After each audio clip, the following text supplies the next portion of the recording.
Zahra Naila Nasya. Saya dari kelas 1 KPI. Di sini saya akan menjelaskan tentang materi ulumul hadis, yaitu tentang istilah-istilah dasar dalam studi hadis.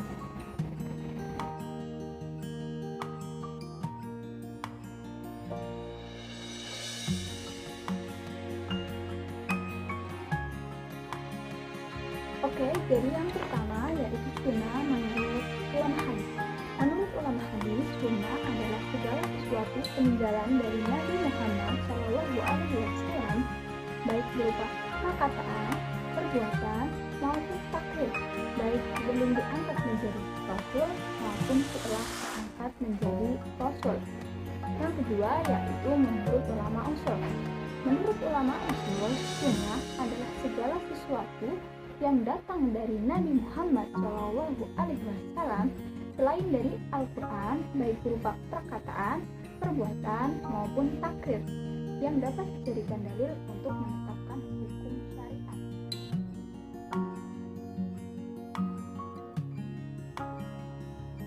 Yang ketiga yaitu menurut ulama fikih.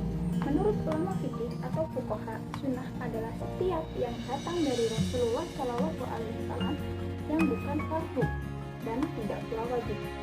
Sasaran pembahasan mereka ialah hukum syarat yang berhubungan dengan perbuatan orang mukallaf yang terdiri dari karohah, sunnah, mubah, halal.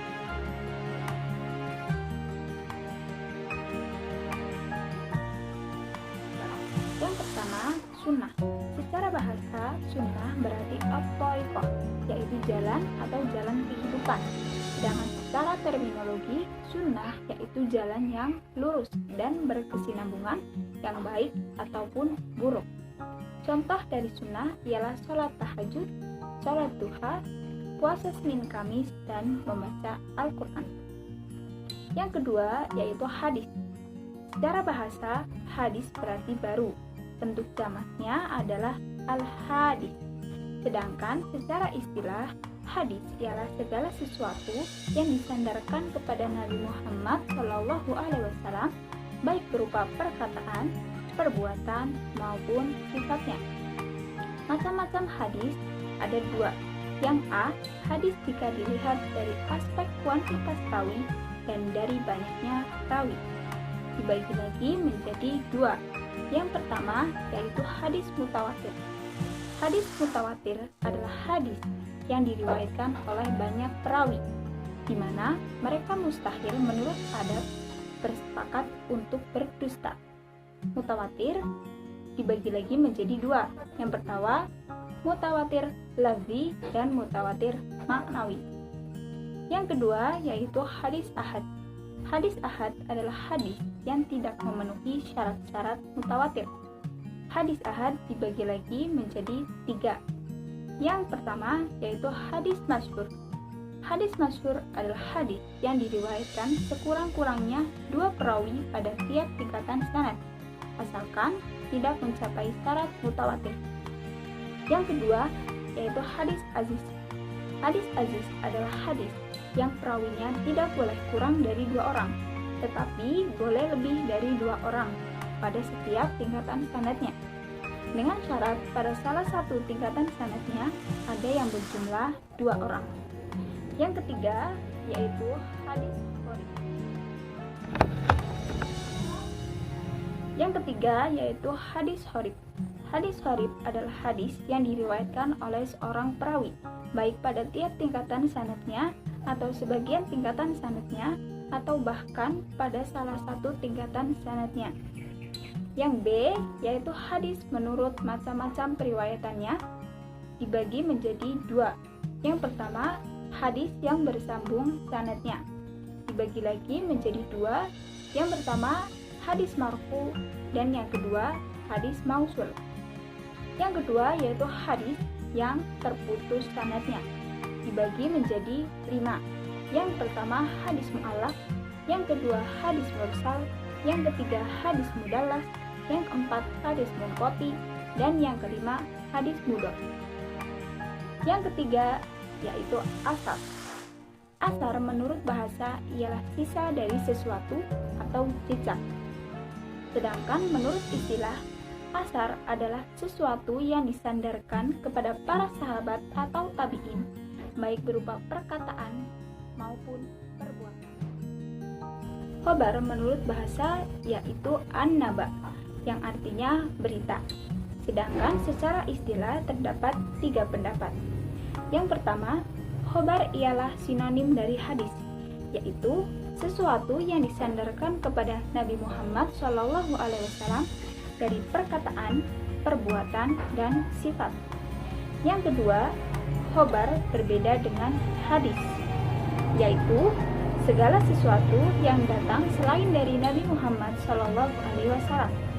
Yang ketiga, khobar lebih umum dari hadis, yaitu segala sesuatu yang datang dari Nabi Muhammad SAW dan selain dari Nabi Muhammad SAW. Yang C, Al-Quran, hadis qudsi, dan hadis nabawi. Yang pertama, Al-Quran. Al-Quran menurut bahasa ialah bacaan, sedangkan dalam bentuk buku bahasa Indonesia adalah sebuah kitab suci utama dalam agama Islam yang diturunkan oleh Tuhan kepada Nabi Muhammad SAW. Kitab ini terbagi ke dalam beberapa surat, dan setiap suratnya terbagi lagi ke dalam beberapa ayat. Di mana ketika kita membaca Al-Quran, kita akan mendapatkan pahala. Dan membaca Al-Quran juga termasuk salah satu contoh dari sunnah. Yang kedua yaitu hadis qudsi. Secara etimologi, kata Al-Qudsi adalah nisbah atau sesuatu yang dihubungkan kepada Al-Quds, yang berarti suci.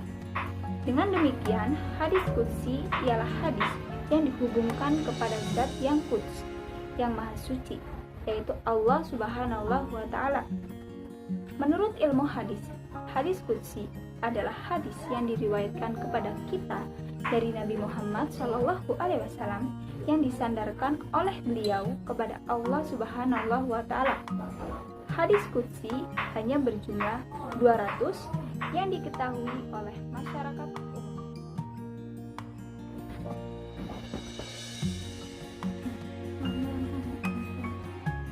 Perbedaan antara Al-Quran dan hadis qudsi. Yang pertama, Al-Quran lafaz dan maknanya dari Allah Subhanahu wa Ta'ala. Sedangkan hadis qudsi lafaznya berasal dari Allah Subhanahu wa Ta'ala, sementara maknanya dari Rasulullah SAW. Yang kedua, Al-Quran hukum membacanya adalah ibadah, sedangkan hadis qudsi hukum membacanya bukan ibadah. Yang ketiga, Al-Quran adalah mukjizat dan terpelihara dari terjadinya perubahan dan pertukaran, serta tidak boleh diriwayatkan secara makna. Sedangkan hadis qudsi bukanlah mukjizat, karena lafaz dan susunan kalimatnya bisa saja berubah karena memungkinkan diriwayatkan secara makna.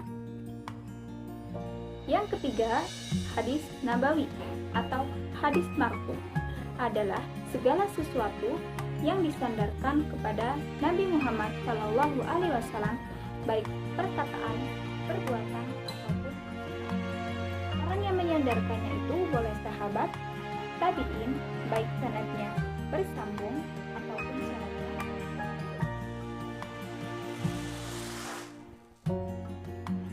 Oke, yang selanjutnya yaitu yang D, bid'ah. Menurut bahasa merupakan masdar dari kata bada'a, yang merupakan mengadakan sesuatu sebagaimana dijumpai dalam kamus. Dalam bahasa Arab, bid'ah ialah perbuatan yang dikerjakan tidak menurut contoh yang sudah ditetapkan, termasuk menambah atau mengurangi ketetapan. Pengertian bid'ah selanjutnya dikemukakan oleh Al-Imam Asy-Syatibi dalam Al-I'tisam, yaitu istilah untuk suatu jalan agama yang dibuat tanpa ada dalil yang menyerupai sifat yang dimaksudkan ketika menempuhnya adalah berhubungan dengan beribadah kepada Allah. Sama yaitu bid'ah bid'ah mukaffirah. Ketika seseorang melakukan bid'ah mukaffirah, karena sebab-sebab tersebut perilakunya menjadi kafir. Seperti seseorang yang meyakini sesuatu yang jelas-jelas kufur, atau orang yang menolak perkara syariat yang mutawatir. Yang kedua yaitu bid'ah mufassiqah. Ketika seseorang melakukan bid'ah mufassiqah, karena sebab-sebab tersebut perilakunya menjadi fasik, yang pada dasarnya tidak bisa